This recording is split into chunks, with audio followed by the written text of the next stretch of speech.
اٹھانے کی سخت اقدامات اٹھانے کی بجائے فسادیوں کے ساتھ نرمی اور درگزر سے کام لیا، جس سے فائدہ اٹھا کر اس تخریب کار گروہ نے انہیں اس وقت شہید کر دیا جب وہ اپنے گھر 655 تلاوت قرآن کریم میں مشغول تھے۔ آپ کے خون ناحق نے ہر شخص کو بے حد متاثر کیا، ہر مسلمان حیرت و استجاب کا پتلا بنا مبتلائے رنج و علم تھا۔ صحابہ کرام اضطراب اور بے قرار اور بعض معاونت مخالف نادم تھے۔ حضرت عثمان جو کہ ام المومنین حضرت عائشہ صدیقہ کی نظر میں دھیلے ہوئے کپڑے کی مانند پاک اور صاف تھے، مینس کے دھلے ہوئے، یہاں پہ دھیلے ہوئے لکھا ہوا ہے انہوں نے، مینس کہ جس طرح سے آپ ایک کپڑے کو دھو کر رکھتے ہیں اور وہ صاف اور پاک رہتا ہے، اسی طرح سے وہ بھی حضرت عائشہ کی نظر میں اسی طرح سے دھلے اور مینس کے پاک و صاف تھے کہ شہادت کے بعد حضرت حذیفہ کا تبصرہ کہ عثمان کی شہادت سے وہ رخنہ پیدا ہو گیا جسے پہاڑ بھی بند نہیں کر سکتا، بڑا ہی جامع مگر تلخ حقیقت کا آئینہ دار ہے۔ یہ ایک حقیقت ہے کہ اس سانحہ نے امت مسلمہ کی وحدت کو ناقابل تلافی نقصان پہنچایا۔ مسلمانوں میں باہمی خانہ جنگی، فرقہ بندی، شیعہ، سنی، خوارجی اور نسلی تعصبات کا ظہور اسی سانحہ کا براہ راست نتیجہ تھا۔ اچھا جی، اب میں آپ کو یہاں پر سیدھا بتا دوں، چاہے کسی کو برا لگے چاہے کسی کو اچھا لگے، مجھے اس سے کوئی فرق نہیں پڑتا۔ یہاں پر میں آپ لوگوں سے کہہ دوں کہ کوئی سنی، کوئی شیعہ تو ہاں ظاہر ہے، شیعہ تو جو ہیں وہ تو ہیں ہی الگ سے، لیکن یہ جو یہ بنایا گیا ہے کہ ہاں جی سنی اور وہابی، یہ لوگ اکثر بولتے ہیں کہ یہ فلاں سنی ہے فلاں وہابی ہے۔ یہ کیا ہے سنی اور وہابی؟ کیا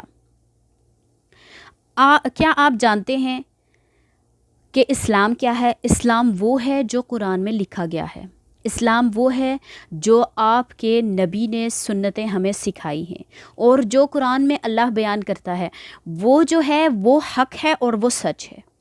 یہ سنی اور وہابی یہ آپ لوگوں کے بنائے ہوئے جو ہیں وہ فرقے ہیں۔ ہم تو سب مسلمان پیدا ہوئے تھے، اور مسلمان صرف اور صرف مسلمان ہی تھے، مسلمان صرف انسان تھے، اور انسان کیا تھا؟ ہر انسان مسلمان تھے، اور مسلمان آپس میں بھائی بھائی تھے، اور ساتھ ہی ساتھ جو تھا دوسرا وہ یہ تھا کہ مسلم امت جو ہے وہ پوری حضرت محمد صلی اللہ علیہ وآلہ وسلم کی امت ہے اور حضرت آدم علیہ السلام کی اولاد ہے۔ لیکن ہم نے فرق کہاں ڈالا؟ یہ آپ لوگوں نے فرق ڈالا۔ کسی نے کہا ہاں جی یہ اس طرح سے قرآن میں یہ دعات پڑھتا ہے، ہاں جی یہ سنی ہو گیا، ہاں جی یہ قرآن میں زوات پڑھتا ہے، ہاں جی یہ وہابی ہو گیا۔ یہ کہاں سے کیا ہوا؟ یہ کہاں سے کیا ہوا؟ اب یہاں پر سعودیہ میں جب لوگ بات کرتے ہیں تو جو ہے ٹے نہیں آتا۔ یہاں پر اگر آپ یوٹیوب کی بات کریں گے تو ہم پاکستان میں جیسے بھی کسی بھی کنٹری میں اگر اردو میں بات کریں یا کسی بھی چیز میں، انگلش میں ہی چاہے آپ سپیکنگ کرتے ہیں، تو اس میں کنورسیشن کرنے کے لیے آپ کو ٹے کی ضرورت پڑتی ہے، یا تو جیسے ہم یوٹیوب کہیں گے اسی طرح سے۔ اب یہاں پر سعودیہ میں جب لوگ بات کرتے ہیں تو وہ کہتے ہیں یوٹیوب، وہ یہ نہیں کہتے کہ یوٹیوب نہیں کہہ سکتے وہ، کیونکہ ان کی جو عربک ہے اس میں ٹے تو شامل ہی نہیں ہے اور نہ ہی چے شامل ہے۔ اب یہاں پر کیا ہے، ٹے جو ہے وہ شامل نہیں ہے اس میں۔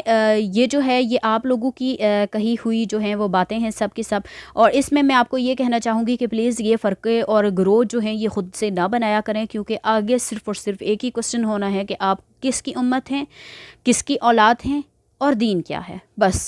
وہاں نہیں پوچھا جائے گا کہ ہاں تم سنی تھے اور تم نے کیا پڑھا، ہاں تم وہابی تھے تم نے کیا پڑھا، وہاں یہ نہیں ہوتا۔ اب یہ فرقے کی جو نئی چال چلی گئی تھی وہ کیا تھی؟ وہ حضرت عثمان کی شہادت کے بعد جو تھا وہ لوگوں نے یہ اپنانا شروع کیا تھا کہ الگ الگ سے کوئی شیعہ خانہ جنگی ہوئی تھی اور اس میں کسی نے فرقہ بندی کی، شیعہ، سنی، خوارجی اور نسلی تعصبات کا ظہور اس وقت انہوں نے شائع کر دیا۔ اب آگے آتا ہے انتقام کا مطالبہ۔ حضرت عثمان کی شہادت کے غیر معمولی واقعے نے امت مسلمہ میں شدید رد عمل اور اضطراب کی لہر دوڑا دی۔ اس افسوسناک صورتحال نے امت کو دو حصوں میں تقسیم کر دیا۔ ایک گروہ خون عثمان کے انتقام کا طالب تھا، اس گروہ کی قیادت شامی عربوں کے ہاتھوں میں تھی۔ حضرت امیر معاویہ نے ان کے قائد بن کر ابھرے. حضرت امیر معاویہ جو تھے وہ ان کے قائد بن کر ابھرے. اگرچہ یہ مطالبہ برحق تھا لیکن قاتلین کا یہ گروہ ابن الوقتی کا سہارا لے کر حضرت علی کی فوج میں شامل ہو گیا. اب انہوں نے یہ سازش کی کہ امیر معاویہ جو تھے وہ یہ چاہتے تھے کہ حضرت عثمان کی جو شہادت ہوئی ہے مینس کہ جو نہیں ہونی چاہیے تھی وہ اس کے بارے میں یہ کرنا چاہتے تھے کہ انتقام لینا چاہتے تھے. لیکن جس گروہ نے حضرت عثمان علیہ السلام کو شہید کیا تھا, جن کو شہادت تک پہنچایا تھا, اس گروہ نے کیا کیا؟ اس گروہ نے یہ سازش کی کہ وہ حضرت علی کی مینس کے گروہ میں شامل ہو گیا. اب ظاہر ہے حضرت امیر معاویہ جو ہیں وہ حضرت علی کے ساتھ ظاہر ہے وہ لڑائی تو کر نہیں سکتے تھے, لیکن آگے کیا ہوتا ہے وہ اب ہم آگے دیکھتے ہیں. اس طرح اس مسئلے کی سنگینی میں اور اضافہ ہو گیا. اچھا جی, یہ گروہ قصاص عثمان کے مطالبے سے اغماض برتنے کا حامی اور مسلمانوں میں پھوٹ ڈالنے کا خواہش مند تھا. حضرت علی اسی مطالبے کی حقانیت کو تسلیم کرتے تھے, لیکن وہ مجرموں تک پہنچنے اور انہیں قرار واقع سزا دینے کے لیے مناسب وقت کے انتظار میں تھی, کیونکہ حضرت علی بھی یہی چاہتے تھے کہ جو حضرت عثمان کے مینس کے قاتل ہیں ان کو سزا دی جائے, لیکن وہ جو تھے وہ وقت کی تلاش میں تھے. اچھا جی, مگر مفاد پرست اور سازشی ذہن کے لوگوں نے اپنے حلیہ سازیوں کی بدولت امت کے دونوں گروپوں میں بلاخر افتراق اور غلط فہمی کا ایسا بیج بویا کہ مفاہمت کی کوئی صورت باقی نہ رہی. ظاہر ہے وہ کہتے ہیں کہ ہر جگہ ایک مچھلی جو ہوتی ہے وہ ضرور گندی ہوتی ہے, اور بعض دفعہ ایک مچھلی نہیں بہت ساری گندی مچھلیاں ہوتی ہیں جن گندی مچھلیوں کی وجہ سے سارا کام بگڑ جاتا ہے. اب یہاں پر جو تھا وہ ایک پورا گروہ جو تھا وہ سازشی تھا, مینس کہ گندی مچھلیاں بہت ساری تھیں وہاں پہ, اور انہوں نے کیا کیا کہ ایسی چیزیں انہوں نے کرنی شروع کی کہ واپس مینس کہ اس معاملے کو سلجھانے کی طرف اگر آپ آنا چاہتے تو وہ آنے کا مینس کہ آپ کے پاس کوئی مینس کی وجہ ہی نہیں تھی. انہوں نے کوئی صورت چھوڑی ہی نہیں تھی کہ وہ واپس مینس کے اپنی اچھائی کی طرف واپس آ سکے. اب یہاں پر ہمارے پاس اگلا پوائنٹ ہے حضرت علی کی خلافت و شہادت. اچھا جی, حضرت عثمان کی شہادت کے بعد حضرت علی جو ہاشمی تھے چوتھے خلیفہ راشد ہوئے. اب اس کے مینس کہ حضرت عثمان کی شہادت کے بعد جو تھے وہ حضرت علی جو تھے وہ خلیفہ بنے, اور ان کی خلافت و شہادت کے بارے میں اب ہم اس پوائنٹ میں جو ہے وہ ریڈ کرنے والے ہیں. آپ کو بے پناہ مشکلات و مسائل کا سامنا کرنا پڑا. بدقسمتی سے قاتلین عثمان نے فوراً ہی آپ کی بیعت کر کے آپ کی فوج میں شمولیت اختیار کر لی, اور قصاص عثمان کے مسئلے کو الجھانے کے علاوہ کئی غلط فہمیوں کو جنم دیا. حضرت علی نے تمام عثمانی اعمال کو برخاست کر دیا, لیکن امیر معاویہ نے فرمان خلافت کو مسترد کرتے ہوئے بغاوت کی راہ اختیار کر لی اور خون عثمان کا نعرہ دے کر شامیوں کو اپنے گرد مضبوطی سے جمع کر لیا.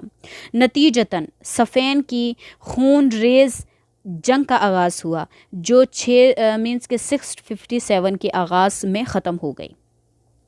یہ مسلمانوں کی آپس کی خوفناک ترین جنگ تھی جس میں ہزاروں مسلمان تحقیق ہوئے, لیکن اس کا نتیجہ مزید انتشار کی صورت میں نمودار ہوا. اسلامی خلافت دو حصوں میں بٹ گئی, ایک مشرقی حصہ جس کا صدر مقام کوفہ اور جس کا سربراہ حضرت علی بنو ہاشم تھے, اور دوسرا مغربی حصہ. مینس کہ جب یہ گروہ جب بٹے گئے اور سازشیں شروع ہوئی تو امیر معاویہ نے کیا کیا, انہوں نے بغاوت کی حضرت علی کے ساتھ, اور انہوں نے دو گروہ بنا لیے. ایک گروہ جو تھا وہ مشرقی تھا اور ایک گروہ جو تھا وہ مغربی تھا. مینس جو مشرقی گروہ تھا اس کے حضرت علی جو تھے وہ مینس کے محافظ تھے, اور جو مغربی تھا وہ امیر معاویہ کا تھا, اور دوسرا مغربی حصہ جو اموی خاندان کے امیر معاویہ کے قبضے میں تھا.